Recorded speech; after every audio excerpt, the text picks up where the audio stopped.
ഹൃദയപൂർവ്വം സിനിമയെപ്പറ്റി സത്യനന്ദിക്കാട് കുറേ കാര്യങ്ങൾ ലേറ്റസ്റ്റായി കൊടുത്ത അഭിമുഖത്തിൽ പറഞ്ഞിട്ടുണ്ട്. അപ്പോൾ അതെന്തൊക്കെയാണെന്ന് നോക്കാം.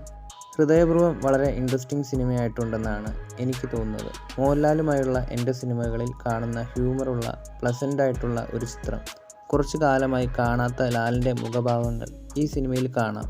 മാളവിക മോഹനനും സംഗീതയുമാണ് സിനിമയിലെ പ്രധാന സ്ത്രീ കഥാപാത്രങ്ങൾ. ഇതൊരു ലവ് സ്റ്റോറി അല്ല. അതുകൊണ്ട് തന്നെ മോഹൻലാലിൻ്റെ നായിക എന്നതല്ല, കഥ കൂടുതൽ നടക്കുന്നത് പൂനെയിലാണ്. സംഗീത് പ്രതാപ് ഇതിൽ വലിയൊരു ഘടകമാണ്. മോഹൻലാൽ ശ്രീനിവാസൻ എന്ന് പറയുന്ന കോമ്പിനേഷൻ ഉണ്ടായതുപോലെ രണ്ട് തലമുറകളുടെ സംഗമമായി കണക്കാക്കാം.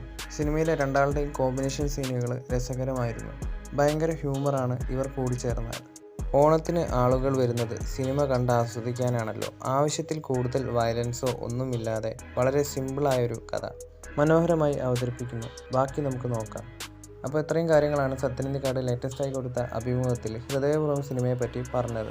ഹൃദയപൂർവ്വം സിനിമ നല്ലൊരു സിനിമയായിട്ട് മാറട്ടെ തന്നെ നമുക്ക് പ്രതീക്ഷിക്കാം.